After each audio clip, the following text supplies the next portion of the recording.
지금 뉴욕 맨해튼에서 믿을 수 없는 일이 벌어지고 있습니다.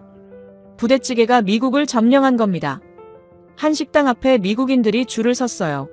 30분을 기다려야 들어갔습니다. 로스앤젤레스는 예약이 한 달치 꽉 찼어요. 더 놀라운 건 그 냄비 안재료였습니다. 스팸이었어요. 미국이 만든 통조림. 전쟁 끝나자 미국인들은 스팸을 버렸습니다. 창피한 음식이 됐죠. 스팸이 쓰레기 이메일을 뜻하는 단어가 됐을 정도였습니다. 그런데 지금 미국인들이 그 스팸을 먹으려고 줄을 섭니다. 한국이 바꿔놨기 때문입니다. 스팸 회사 호멜 실적이 바뀌었어요. 미국, 영국, 프랑스에서 스팸 판매량이 급증했어요. 전부 부대찌개 때문이었죠. 호멜 마케팅 디렉터가 공식 발표했습니다. 한국이 스팸의 글로벌 이미지를 바꿨다. 도대체 무슨 비밀이 있었던 걸까요? 지금 공개됩니다. 한국 최고라고 댓글을 남겨주세요. 여러분의 구독과 좋아요는 아주 큰 힘이 됩니다. 뉴욕 맨해튼 이스트 빌리지 한 식당 앞에 줄이 서 있었습니다. 토요일 저녁 6시였죠. 금발의 젊은 여성이 친구와 팔짱을 끼고 있었고 키 큰 남성이 스마트폰으로 메뉴판 사진을 찍고 있었어요. 평범한 뉴욕의 주말 풍경 같았지만 뭔가 이상했습니다. 간판에 영어가 하나도 없었거든요. 한글로만 적힌 가게 앞에 미국인들이 30분째 기다리고 있었어요. 저는 BBC 글로벌 푸드 섹션 기자입니다. 10년 넘게 세계 각지의 음식 트렌드를 취재해왔죠. 파리의 미슐랭 레스토랑부터 방콕의 길거리 음식까지 안 가본 곳이 없었어요. 그런데 이 풍경은 처음이었습니다.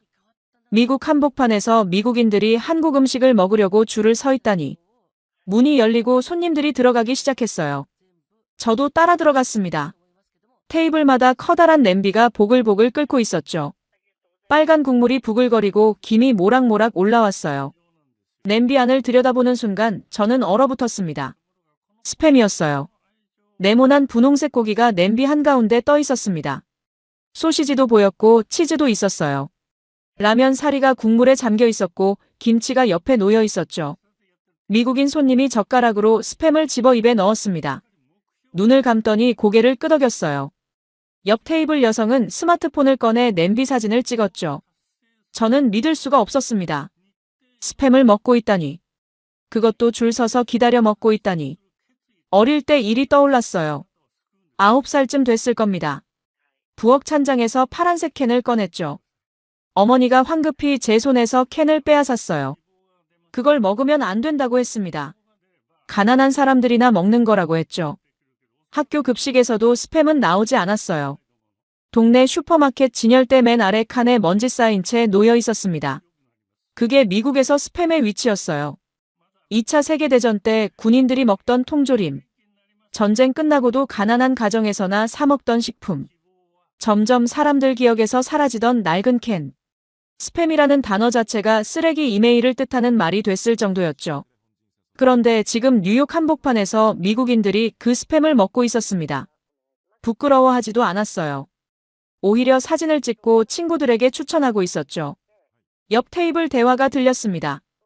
20대로 보이는 남성이 친구에게 말했어요. 이거 진짜 맛있다고 다음 주에 또 오자고 했죠. 여성이 대답했습니다. 브루클린에도 이런 집 있다며 거기도 가보자고 했어요. 저는 종업원을 불렀습니다. 이 음식 이름이 뭐냐고 물었죠. 부대찌개라고 했어요. 한국 전쟁 때 생긴 음식이라고 설명했습니다. 미군 부대에서 나온 재료로 만들었다고 했죠. 그 말을 듣는 순간 머릿속이 복잡해졌어요. 미국이 버린 재료로 한국 사람들이 음식을 만들었다. 그 음식을 70년이 지난 지금 미국인들이 줄 서서 먹고 있다. 도대체 이게 무슨 일인가? 저는 냄비를 하나 주문했습니다. 빨간 국물이 끓기 시작했어요. 스팸과 소시지에서 기름이 배어나왔죠. 김치에서 신맛이 올라왔고 치즈가 녹아내렸습니다. 라면 사리를 건져 한 입 먹었어요. 충격이었습니다. 이게 그냥 스팸이 아니었어요. 제가 어릴 때 봤던 그 창피한 캔이 아니었죠. 완전히 다른 음식으로 변해 있었습니다. 짭짤하면서도 깊었고 매우면서도 중독적이었어요. 계속 손이 갔습니다. 멈출 수가 없었죠. 식당을 나오는 길에 주방이 보였어요. 한국인으로 보이는 주방장이 냄비에 재료를 넣고 있었습니다. 능숙한 손놀림이었죠. 카운터 옆 벽에는 사진들이 붙어 있었어요. 이 식당을 찾은 유명인들 사진이었습니다. 그날 밤 저는 사무실로 돌아가 검색을 시작했습니다. 부대찌개라는 단어를 쳤죠. 수백만 개의 결과가 나왔어요. 유튜브 영상, 인스타그램 사진, 블로그 글. 로스앤젤레스에도 부대찌개 집이 있었고 런던에도 있었습니다. 파리에도 있었죠. 뭔가 큰일이 벌어지고 있었어요. 제가 모르는 사이에 세계가 변하고 있었습니다. 스팸이 다시 살아나고 있었죠. 그것도 미국이 아닌 한국에서. 저는 에디터에게 메일을 보냈습니다. 새로운 기사 아이템을 찾았다고 했어요. 스팸과 한국 음식에 대한 이야기라고 설명했죠.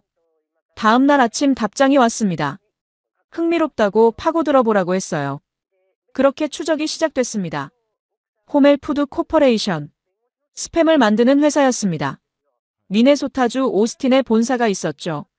저는 그들의 최근 3년치 분기 실적 보고서를 모두 내려받았어요. 첫 번째 보고서를 열었습니다. 2021년 4분기 실적이었죠. 북미 지역 스팸 판매량이 눈에 들어왔어요. 전년 대비 3% 하락. 2022년 2분기도 마찬가지였습니다. 1% 감소. 미국 내 판매는 계속 줄어들고 있었죠. 그런데 이상한 게 있었습니다. 같은 보고서 뒷장에 글로벌 판매량이 나와 있었어요. 전년 대비 12% 증가. 다음 분기는 15% 증가였죠. 미국에서는 안 팔리는데 해외에서는 잘 팔리고 있었습니다. 저는 지역별 매출 비중을 확인했어요. 아시아 태평양 지역이 눈에 띄었습니다. 전체 스팸 매출의 40%를 차지하고 있었죠. 3년 전만 해도 28%였는데 급증한 겁니다. 그 중에서도 한국이 특이했어요. 일본이나 필리핀보다 판매량이 더 많았습니다. 1인당 스팸 소비량으로 따지면 한국이 세계 1위였죠. 미국인들보다 한국인들이 스팸을 더 많이 먹고 있었어요. 숫자들이 맞아떨어지기 시작했습니다. 뉴욕 식당에서 본 풍경, 호멜의 아시아 매출 급증, 한국의 높은 소비량. 뭔가 연결고리가 있었어요. 저는 호멜 본사에 전화를 걸었습니다. 홍보팀 직통 번호였죠. 3번 벨이 울리고 여성 목소리가 들렸어요. 저는 BBC 기자라고 신분을 밝혔습니다. 한국 시장에 대해 인터뷰하고 싶다고 했죠. 잠시 침묵이 흘렀어요. 담당자가 다시 물었습니다. 무엇에 대한 기사냐고요?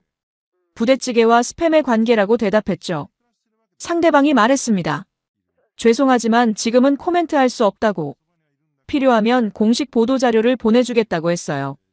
전화가 끊어졌습니다. 공식 보도자료. 그건 제가 원하는 게 아니었죠. 뭔가 숨기고 있다는 느낌이 들었어요. 저는 방향을 바꿨습니다. 소셜미디어를 뒤지기 시작했죠. 인스타그램에 스팸을 검색했어요. 수만 개의 게시물이 나왔습니다. 그중 상당수가 한글로 되어 있었죠. 해시태그를 따라갔습니다.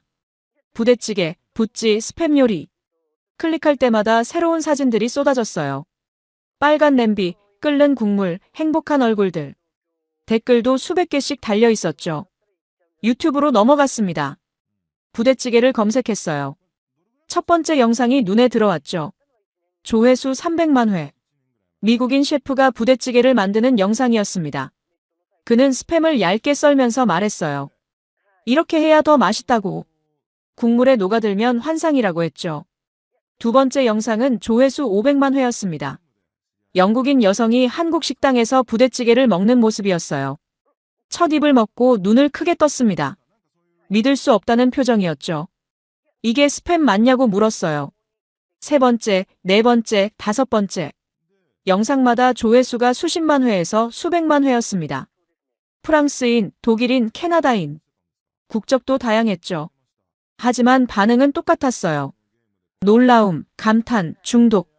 댓글 창을 열었습니다. 영어 댓글들이 쏟아졌어요. 한 댓글이 눈에 들어왔죠. 이거 먹으려고 로스앤젤레스에서 2시간 운전했다. 한국인들 천재 아니냐? 다른 댓글도 비슷했습니다. 시애틀에서 이 집 찾아다녔다. 토론토에 부대찌개 파는 곳 아는 사람. 런던에도 이런 식당 생겼으면 좋겠다. 사람들이 부대찌개를 찾아다니고 있었어요. 저는 검색어를 바꿨습니다. 부대찌개 레스토랑 뉴욕. 15개가 나왔어요. 부대찌개 레스토랑 로스앤젤레스. 22개. 부대찌개 레스토랑 런던. 8개. 전 세계에 퍼져 있었습니다. 리뷰를 읽기 시작했어요. 별점 대부분이 4.5 이상이었죠. 한 리뷰가 인상적이었습니다. 처음엔 의심했다고 했어요. 스팸을 왜 끓이나 싶었다고. 근데 먹어보니 완전히 다른 음식이었다고 했죠. 이제 한 달에 2번은 꼭 간다고 했습니다. 숫자들이 이야기를 하고 있었어요. 호멜의 아시아 매출 급증, 한국의 높은 소비량, 전 세계로 퍼지는 부대찌개, 레스토랑, 수백만 조회수의 영상들. 모든 게 한국으로 향하고 있었습니다. 저는 노트에 적기 시작했어요. 미국이 만든 스팸, 미국이 버린 스팸, 한국이 받은 스팸, 한국이 살린 스팸, 그리고 다시 세계로 퍼진 스팸. 뭔가 큰 이야기가 숨어 있었습니다. 단순히 음식 트렌드가 아니었어요. 이건 역전이었죠. 만든 나라가 잊은 걸 받은 나라가 되살렸다. 그것도 완전히 다른 방식으로. 저는 달력을 펼쳤습니다. 다음 주 스케줄을 확인했어요. 취재 일정을 비워야 했죠. 한국행 비행기표를 검색했습니다. 이틀 뒤 출발하는 편이 있었어요. 에디터에게 메일을 보냈습니다. 한국 출장이 필요하다고 했죠. 부대찌개의 시작점을 찾아야 한다고 설명했어요. 1시간 뒤 답장이 왔습니다. 승인됐다고, 좋은 기사 기대한다고 했죠. 노트북을 덮으며 생각했습니다. 이 냄비의 비밀은 한국에 있다고. 70년 전 어딘가에서 누군가 처음 이 냄비를 끓였을 거라고. 그 사람을 찾아야 했어요. 그 순간을 알아야 했죠. 비행기표를 예매하고 나서 저는 스팸의 역사부터 제대로 알아야겠다고 생각했습니다. 한국에 가기 전에 미국에서 스팸이 어떤 의미였는지 정확히 파악해야 했죠. 뉴욕 국립도서관으로 갔어요. 2차 세계대전 자료실에서 오래된 신문들을 뒤졌습니다. 1941년 기사가 나왔죠. 호멜이 스팸 생산량을 급격히 늘린다는 내용이었어요. 전쟁에 나간 군인들에게 보급할 식량이 필요했거든요. 사진도 있었습니다. 공장에서 파란 캔들이 컨베이어 벨트를 타고 흘러가는 모습이었죠. 기사는 스팸을 애국적인 식품이라고 표현했어요. 우리 군인들을 먹여 살리는 음식이라고 했습니다. 1945년 신문으로 넘어갔어요. 전쟁이 끝났다는 기사들 사이에 작은 광고가 하나 있었습니다. 호멜 광고였죠. 이제 스팸을 집에서도 먹을 수 있다고 했어요. 전쟁 영웅들이 먹던 그 맛을 가족과 함께 나누라고 했습니다. 하지만 분위기는 금방 바뀌었어요. 1950년대 들어서면서 미국 경제가 살아났죠. 사람들은 더 좋은 걸 먹고 싶어 했습니다. 신선한 고기, 스테이크, 로스트 치킨. 스팸은 점점 뒤로 밀렸어요. 1960년대 잡지 기사를 찾았습니다. 한 요리 칼럼니스트가 쓴 글이었어요. 스팸은 전쟁의 유물이라고 했죠. 이제는 새로운 시대라며 통조림 고기는 과거의 음식이라고 했습니다. 1970년대는 더 심했어요. 스팸을 먹는다고 하면 가난하다는 인식이 생겼죠. 슈퍼마켓 전단지를 봤습니다. 스팸이 할인 품목 맨 끝에 작게 적혀 있었어요. 가격도 가장 쌌죠. 한 사회학 논문을 발견했습니다. 1985년에 쓰인 글이었어요. 저소득층 식생활 패턴을 연구한 내용이었죠. 통계가 나와 있었습니다. 연소득 2만 달러 이하 가정의 63%가 스팸을 구매한다고 했어요.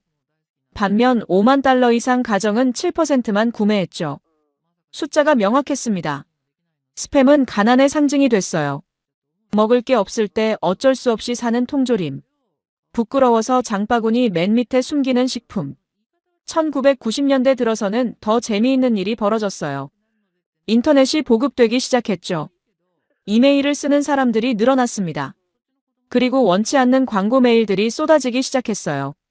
사람들은 그 메일들을 뭐라고 불렀을까요? 스팸이었습니다. 아무도 원하지 않는 것, 쓸모없는 것, 쓰레기.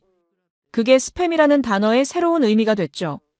저는 컴퓨터 용어 사전을 찾아봤어요. 스팸의 정의가 나와 있었습니다.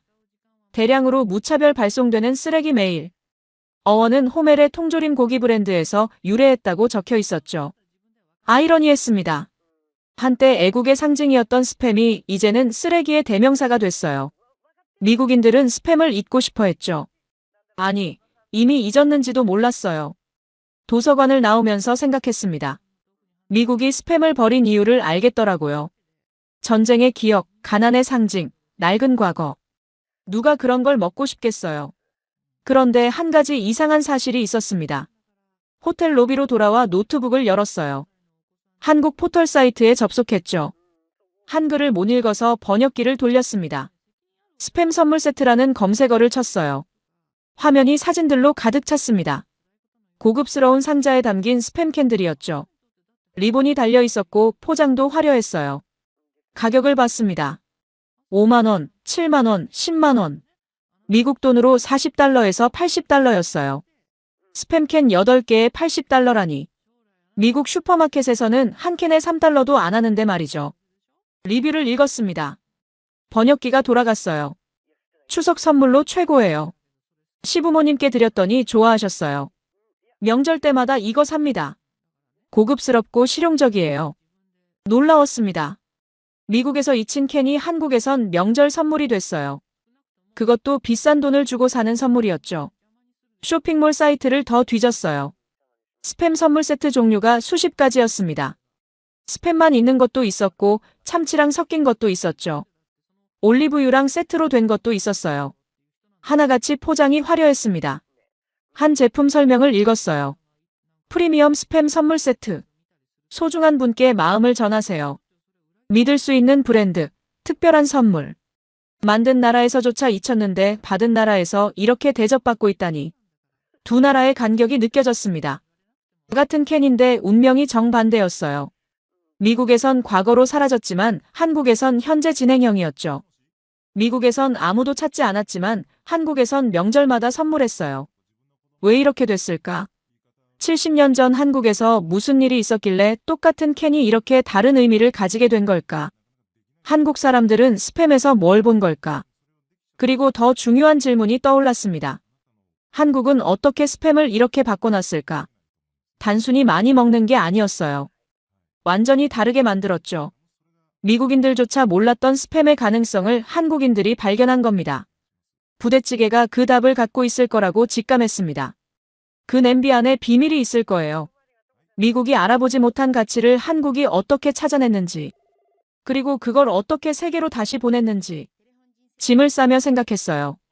만든 나라가 놓친 것, 받은 나라가 발견한 것, 그리고 다시 세계로 돌아간 것. 이 역전의 시작점을 찾아야 했죠. 한국행 비행기는 이틀 뒤였습니다. 인천공항행 비행기표를 예매하고 나서 이틀이 남았습니다. 저는 그 시간 동안 부대찌개가 해외에서 어떻게 퍼졌는지 더 파고들었어요. 영상을 검색했습니다. 첫 번째로 앤서니 보딘이라는 이름이 눈에 들어왔어요. 앤서니 보딘. 미국의 전설적인 셰프였죠. 미슐랭 레스토랑 출신의 베스트셀러 작가였어요. 그가 진행하는 음식 프로그램은 전 세계 수백만 명이 봤습니다. 까다롭기로 유명했죠. 웬만한 음식은 눈길도 안 줬어요. 그런 그가 부대찌개를 먹는 영상이었습니다. 앤더슨 쿠퍼라는 유명 방송인과 함께였어요. 냄비가 끓고 있었죠. 보딘이 젓가락으로 라면을 집었습니다. 한 입 먹더니 눈을 감았어요. 입을 열었습니다. 어머니의 손맛을 느낄 수 있는 전형적인 맛이라고 했죠. 그의 목소리에 진심이 느껴졌어요. 립서비스가 아니었습니다. 앤더슨 쿠퍼가 물었어요. 뭐가 그렇게 특별하냐고. 보딘이 대답했습니다. 이건 단순한 음식이 아니라고 했죠. 생존과 창의성이 만난 결과물이라고 했어요. 가난한 상황에서 나온 천재성이라고 표현했습니다. 댓글이 수천 개 달려 있었죠. 보딘 말이 맞다. 나도 먹어봤는데 중독성 장난 아니다. 한국 음식 중에 이게 제일 좋다. 뉴욕에서 이거 먹을 수 있는 곳 아는 사람. 다음 영상은 울프 슈레더라는 미국인이었어요. 대한 미국인이라는 별명으로 유명한 사람이었죠. 한국에서 오래 살다가 미국으로 돌아간 사람이었습니다. 그가 올린 글을 찾았어요. 미국 출장 다녀온 뒤 부대찌개 집에 간 사진이었습니다. 냄비 앞에서 환하게 웃고 있었어요. 이걸 먹어야 고향에 온 것 같다고 적혀 있었죠. 미국인인데 한국 음식이 고향의 맛이라니. 댓글에도 공감하는 사람들이 많았습니다. 나도 그렇다. 부찌 생각나면 한국행 티켓 끊는다. 이거 없으면 못 산다. 더 놀라운 사진을 발견했습니다. 독일 남성 사진이었어요. 허벅지를 카메라에 보여주고 있었죠. 타투가 새겨져 있었습니다. 한글이었어요. 확대해서 봤습니다. 부대찌개 레시피였어요. 재료 목록이 순서대로 적혀 있었죠. 스팸, 소시지, 김치, 라면, 고추장, 마늘. 만드는 방법까지 적혀 있었습니다. 서울에서 부대찌개를 먹고 충격을 받았다고 했어요. 독일로 돌아가서도 계속 생각났다고 했죠. 결국 타투샵에 갔다고 합니다. 레시피를 몸에 새기면 절대 잊지 않을 거라고 생각했대요. 댓글들이 재미있었어요. 미쳤다. 천재다. 진정한 부찌 사랑이다. 영상을 계속 봤습니다. 미국인 셰프가 부대찌개 만드는 법을 알려주는 영상이 조회수 200만 회였어요. 프랑스 요리 유튜버가 서울에서 부대찌개를 먹는 영상은 300만 회였죠. 캐나다 푸드 블로거는 토론토에 새로 생긴 부대찌개 집을 소개했는데 오픈한 지 일주일 만에 예약이 한 달치 꽉 찼다고 했습니다. 영국 음식 프로그램도 찾았어요. BBC 방송이었습니다.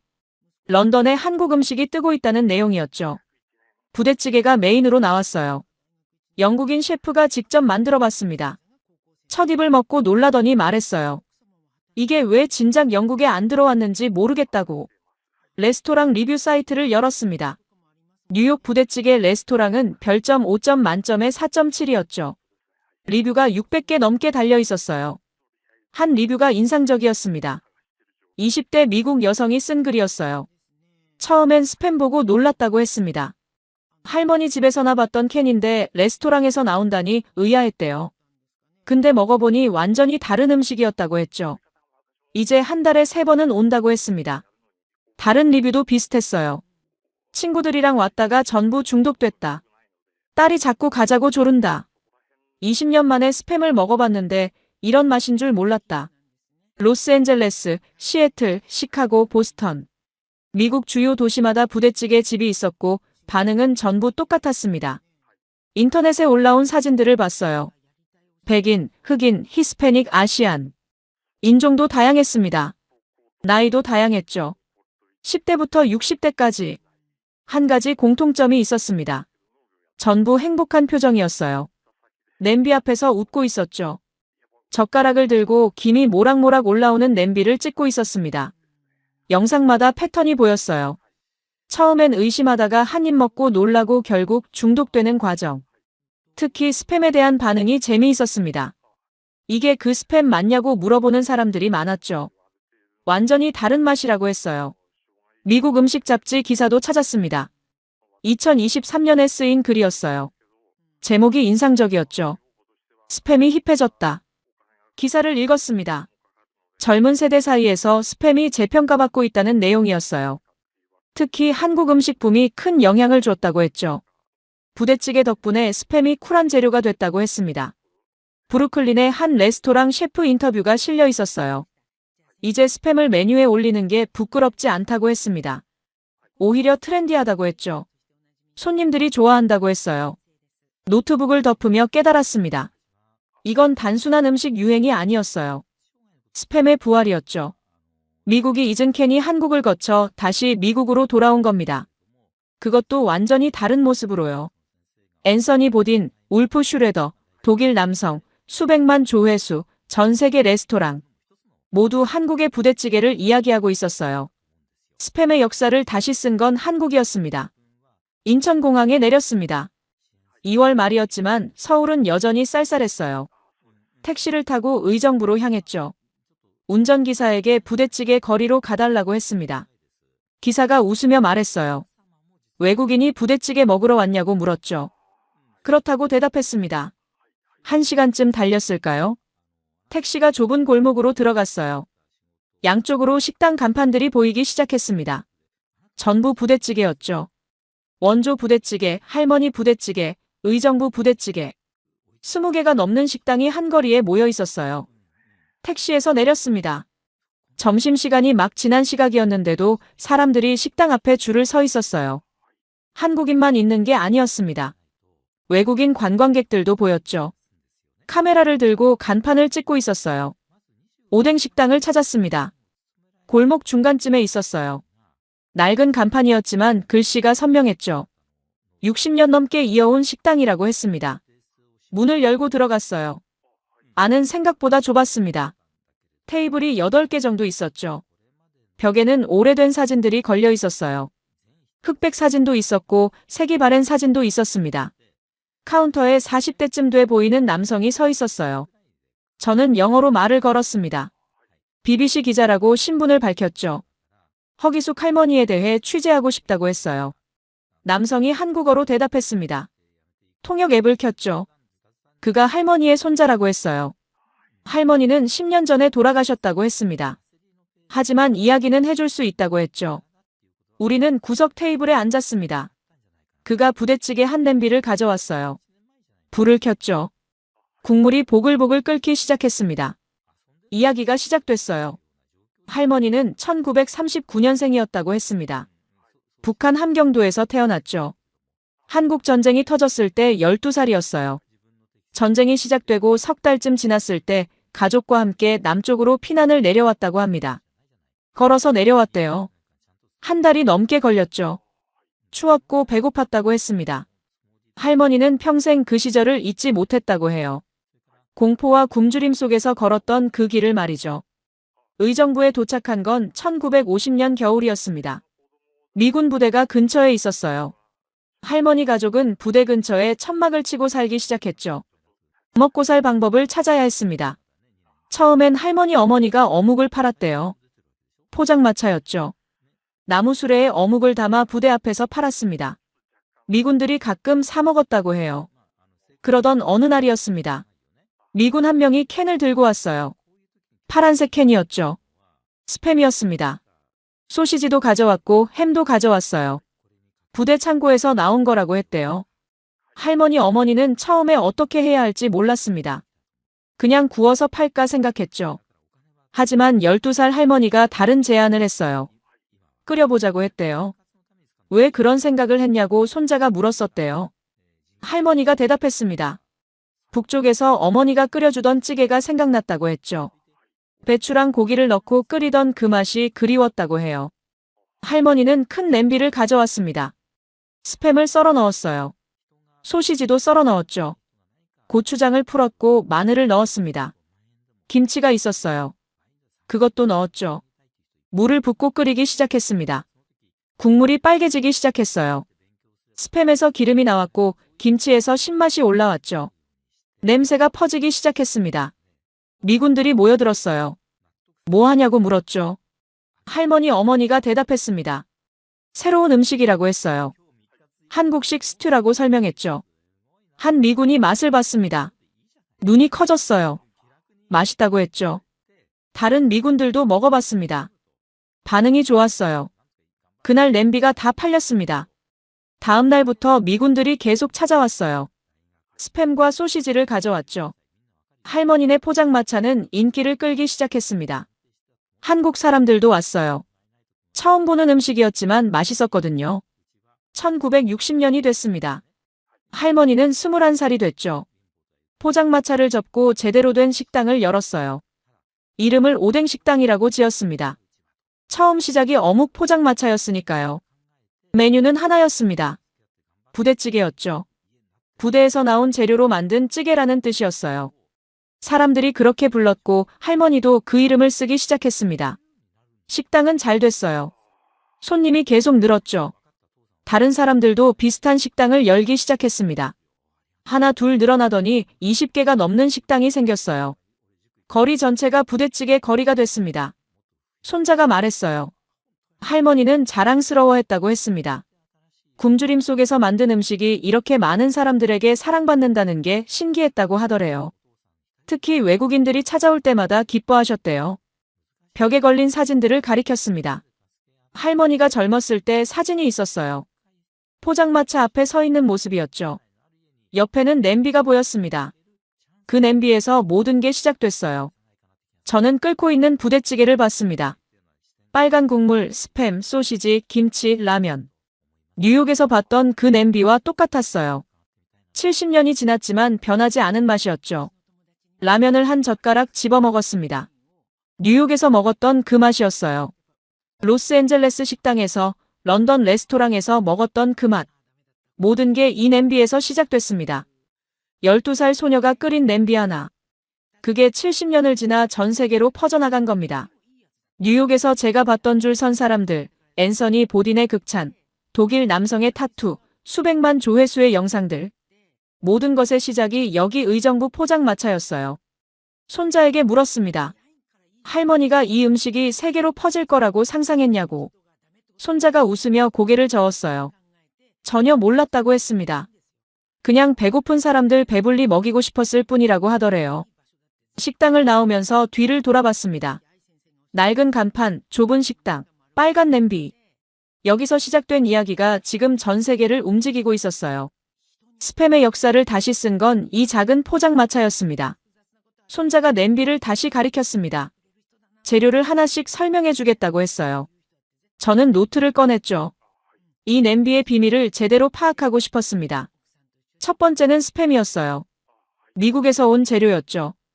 그는 스팸을 얇게 썰어야 한다고 했습니다. 두껍게 썰면 너무 짜다고 해요. 얇게 썰어서 국물에 기름이 배어나오게 해야 한다고 했죠. 두 번째는 소시지였습니다. 이것도 미군 부대에서 나온 거였어요. 어슷하게 썰어서 넣는다고 했습니다. 그래야 단면이 넓어져서 국물 맛을 잘 흡수한다고 하더라고요. 세 번째는 김치였어요. 한국 재료의 핵심이었죠. 신김치를 쓴다고 했습니다. 너무 익은 김치는 물러져서 안 되고 적당히 익은 김치가 좋다고 해요. 김치의 신맛이 스팸의 느끼함을 잡아준다고 했습니다. 네 번째는 고추장이었습니다.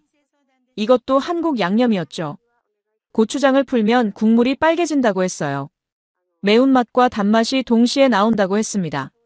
미국 재료의 느끼함을 잡아주는 역할을 한다고 하더라고요. 다섯 번째는 육수였습니다. 사골 육수를 쓴다고 했어요. 할머니 때부터 그랬다고 합니다. 사골을 끓여서 만든 육수가 국물의 깊이를 만든다고 했죠.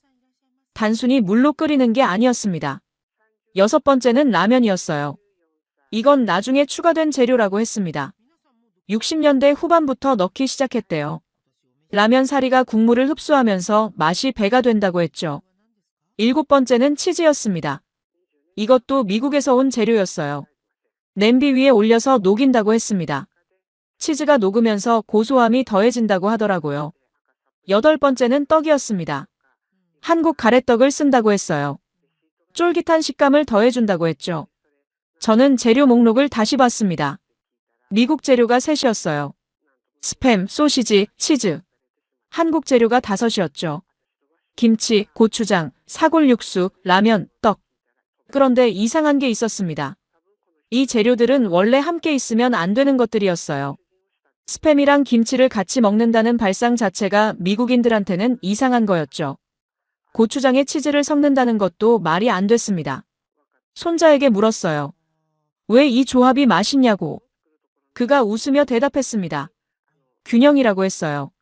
스팸은 짜고 느끼하다고 했습니다. 그런데 김치의 신맛이 그걸 잡아준다고 했죠.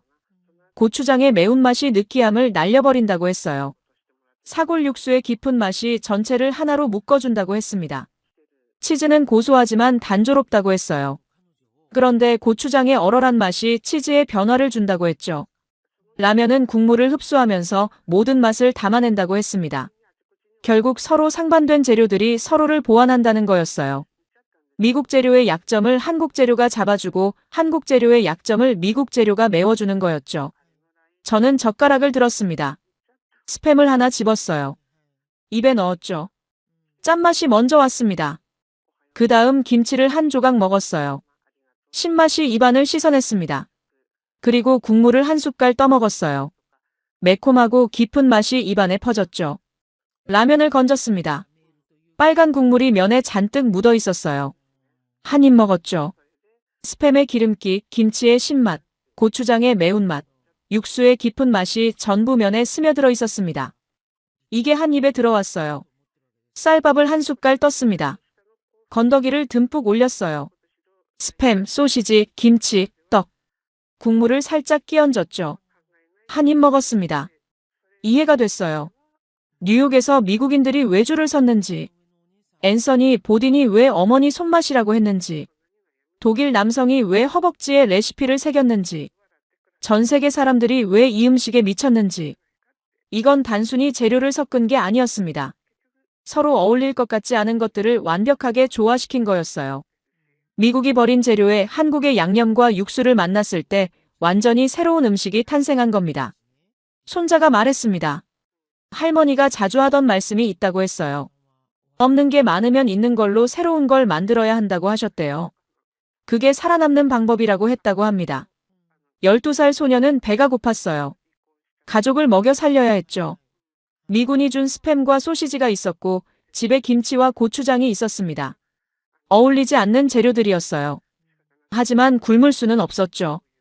그래서 냄비에 전부 넣었습니다. 끓였어요. 그렇게 기적이 일어났죠. 미국이 만든 것과 한국이 만든 것이 하나의 냄비 안에서 만났고 완전히 새로운 맛이 탄생했습니다.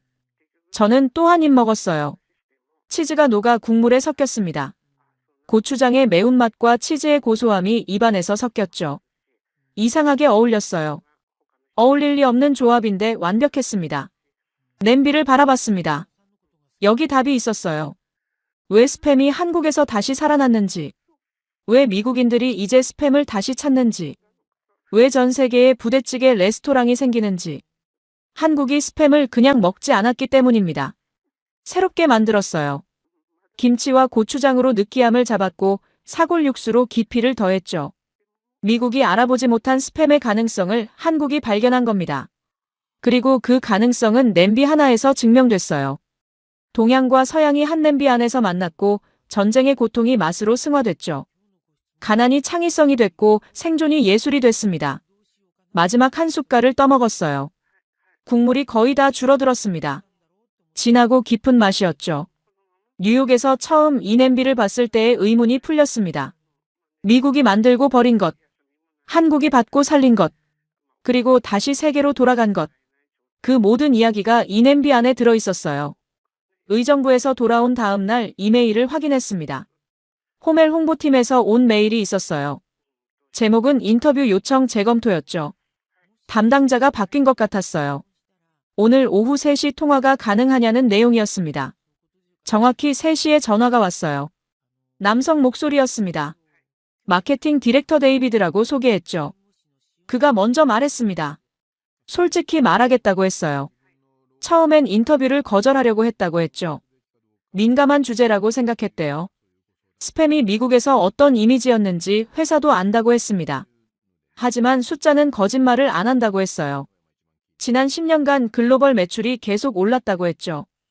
특히 부대찌개 열풍 이후 전 세계적으로 급증했다고 했습니다. 구체적인 수치를 물었어요. 2014년 한국에서 스팸 판매량이 전년 대비 15% 증가했다고 했습니다. 2019년엔 23%, 2023년엔 32% 증가했다고 했죠. 미국은 어떠냐고 물었어요. 그가 대답했습니다. 2015년까지는 정체됐었다고 했어요. 하지만 그 이후 변화가 시작됐다고 했죠. 부대찌개 레스토랑이 늘어나면서 판매량이 다시 오르기 시작했다고 했습니다.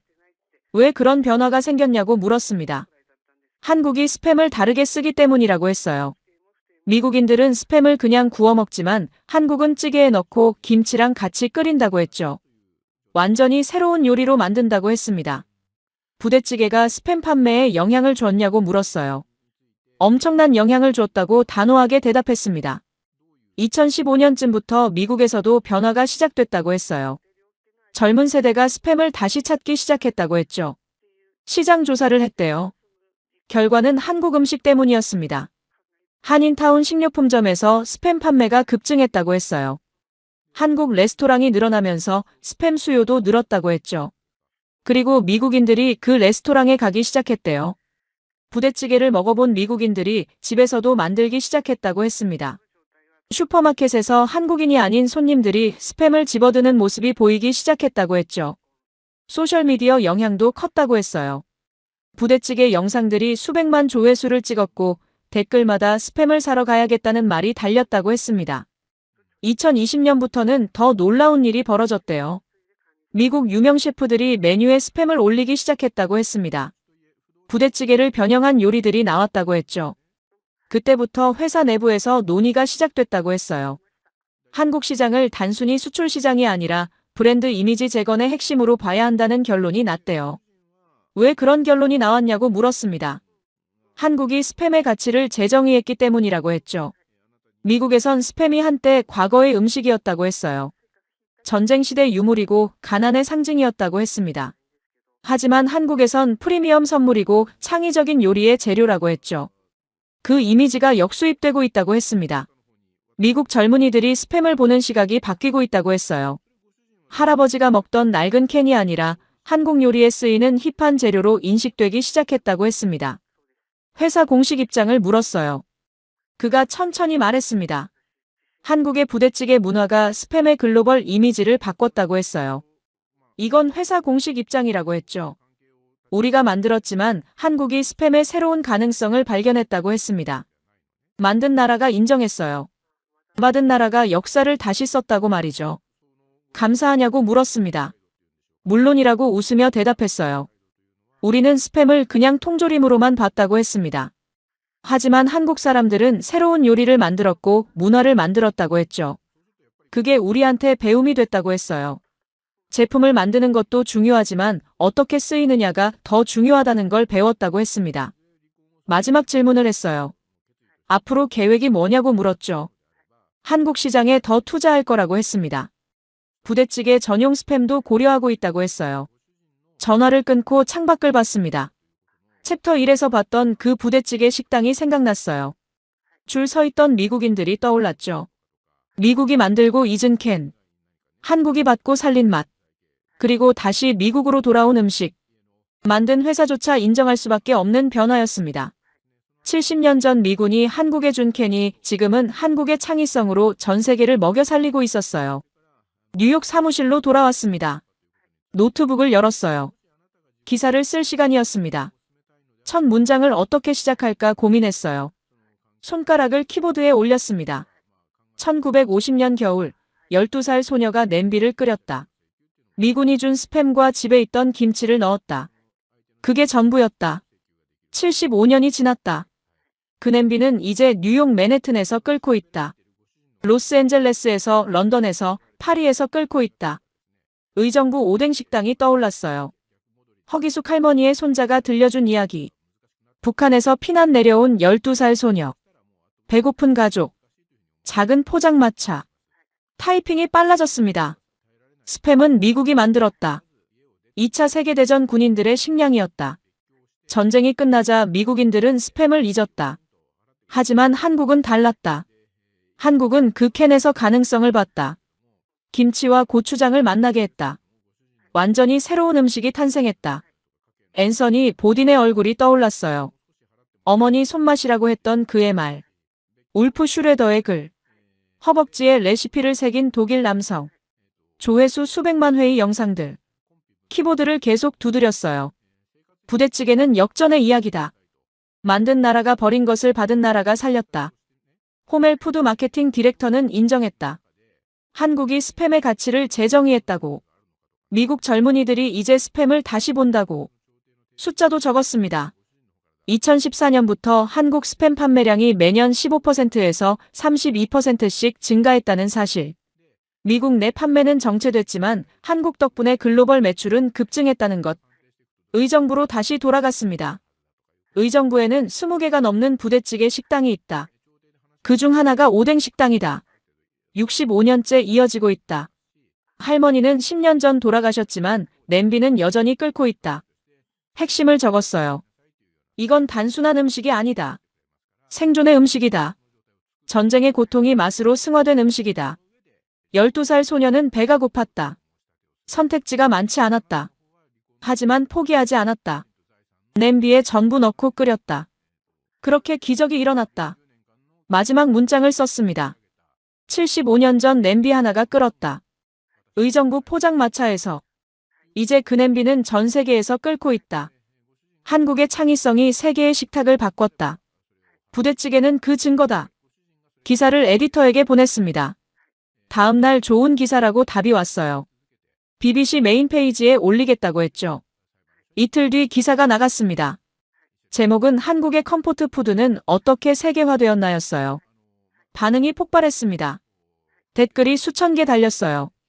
런던에서 어디서 먹을 수 있냐는 질문이 쏟아졌죠. 맨체스터 독자는 당장 한국 식당을 찾아보겠다고 했습니다. 파리 독자는 이미 3번 먹어봤다며 중독됐다고 했어요. 다음 날 뉴욕 식당 사장에게서 연락이 왔습니다. 손님이 2배로 늘었다고 했어요. 기사를 보고 찾아온 사람들이 줄을 섰다고 했죠. 예약이 2주일치 꽉 찼다고 했습니다. 로스앤젤레스 식당에서도 메일이 왔어요. 똑같은 상황이라고 했습니다. 기사 링크를 들고 온 손님들이 넘쳐난다고 했죠. 런던 코리아타운 식당 주인도 연락했습니다. 영국인 손님이 3배 늘었다고 했어요. 호멜에서도 메일이 왔습니다. 데이비드였어요. 기사 나간 뒤 문의 전화가 쏟아진다고 했습니다. 부대찌개가 뭐냐고 묻는 사람들이 많다고 했죠. 한국 시장 투자를 확정했다고 했습니다. 부대찌개 전용 스팸을 내년에 출시한다고 했어요. 일주일 뒤 후속 기사들이 나오기 시작했습니다. 미국 음식 잡지에서 부대찌개 특집을 냈어요. 프랑스 요리 프로그램에서 만드는 법을 방송했죠. 독일 신문은 베를린에 생긴 부대찌개 레스토랑을 취재했습니다.